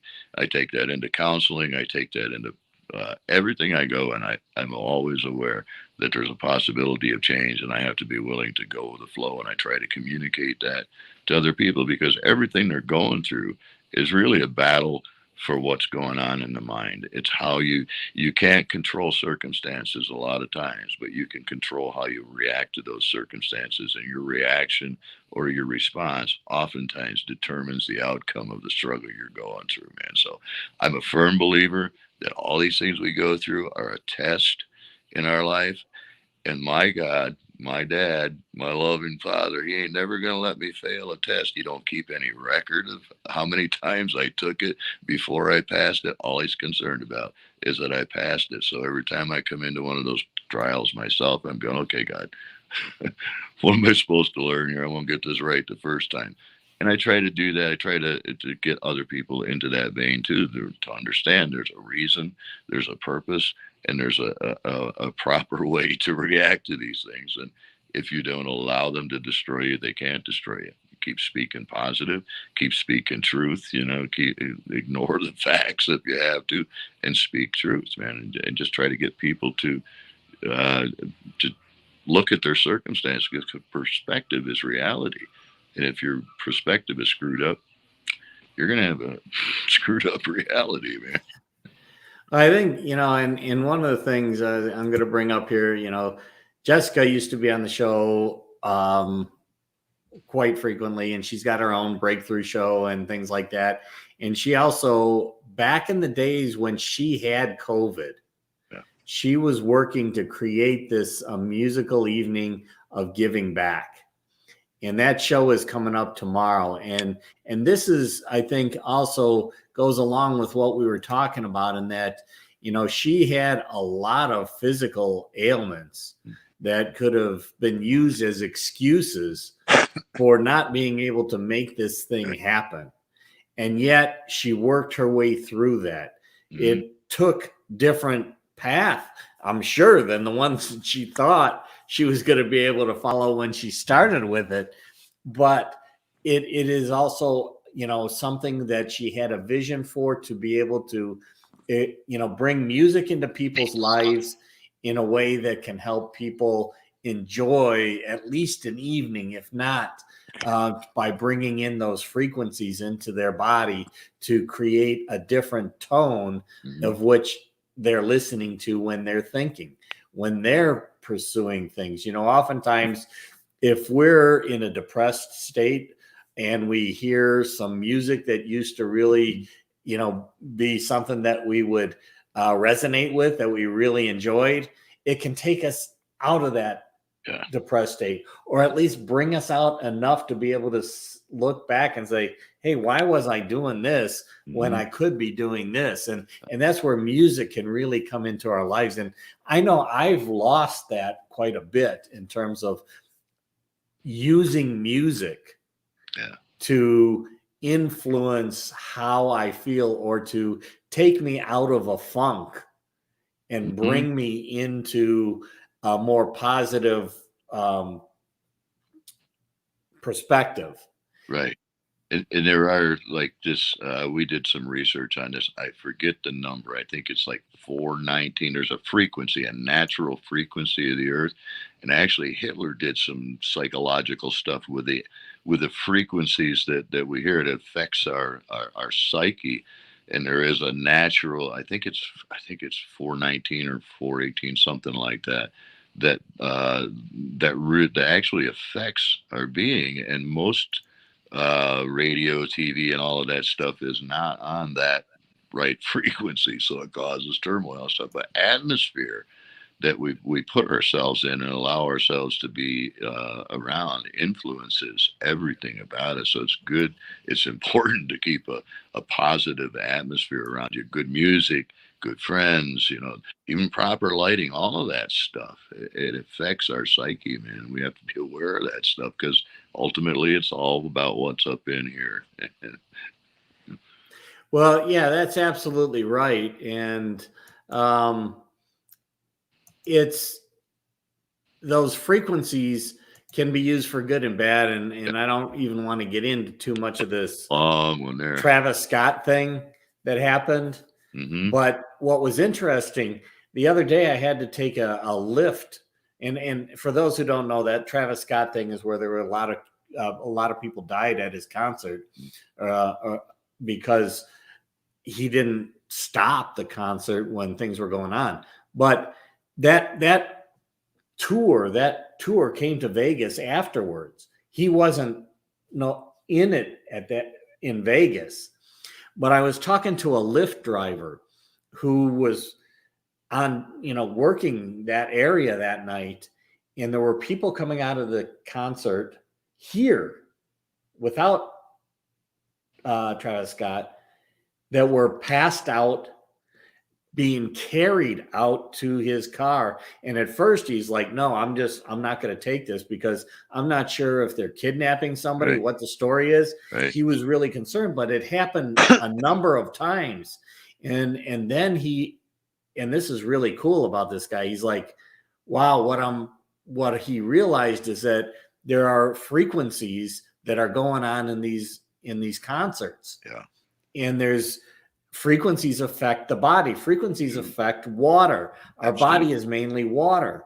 So as you start taking in these different frequencies, and this is going back to the whole music thing, when you take frequencies into your body, when you choose what frequencies are in the music that you listen to, it is literally interacting with the physiology and the fluids in your body, and your brain is made up mainly of water. Mm-hmm. So all of these things are being affected. And in this case, even though Travis Scott wasn't there, people were coming out of there feeling like they were possessed, feeling like they were sick, passed out. Mm-hmm. And it could be that they're using these very low frequencies, which are impacting the physical aspect of your body. Right. I mean, Hitler did that back during his reign. He changed that frequency in his voice, and it was to use to control and manipulate the masses, to create that confusion, that frustration, that stress, anxiety, all of that crap, man, because it fed his agenda, man. That stuff's really important, boy. Yeah, Jess, I see that Mama Gotti is asking, what music event? Jessica has this music event. I'm not sure if there are still tickets available, Jess, but if you can let us know. Again, it's called a Musical Evening of Giving Back, and it's going to have, I think it's a 3-4 hour type thing of many different artists that are going to be performing.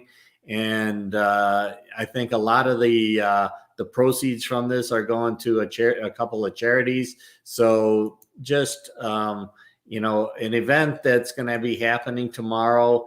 And let's see if I can somehow get this. Here it is. I don't know how to copy it the way that I thought, but it's, a musical evening of giving.com. So go to a musical evening of giving.com. Looks like there's tickets that are still available. So take a look and, support Jess and what she's got going on. And that also is supporting charities. And that's also another way, again, that we can start to take control of certain things that can help others as well as helping ourselves. Mm-hmm. And Bob, we've come to the end here. So let's go ahead and close up the show the way that we normally do. I'll let you start and then we'll finish. And I appreciate everybody who's been here listening to, us for a couple hours. And, the beards here, our spouting whatever we're spouting, and hopefully it was enjoyable. We really enjoy talking to everybody out here as well. So Bob, I am going to turn it over to you. All right. Well, again, I just want to encourage everybody, thank everybody for putting up with us this morning. But again, we're in that season of giving, and I was so impacted by the brother I went to visit the other day to see the loneliness and stuff. And this is a time of year where a lot of people struggle anyway, man, and it's up to each of us to reach out. And we all know somebody that's not in a good shape. So I just want to encourage people to go out there this week, do something kind, visit an elderly person, a lonely friend, something, bring some hope and encouragement to the people around you. Make a difference in your world this week. Love yourself. Love your country, man. Love each other. Just love. That's what's going to change it all, man. So I just want to encourage you. I want to thank you. I do want to say thanks to a couple of people who helped me bless a few people here in Colorado this year.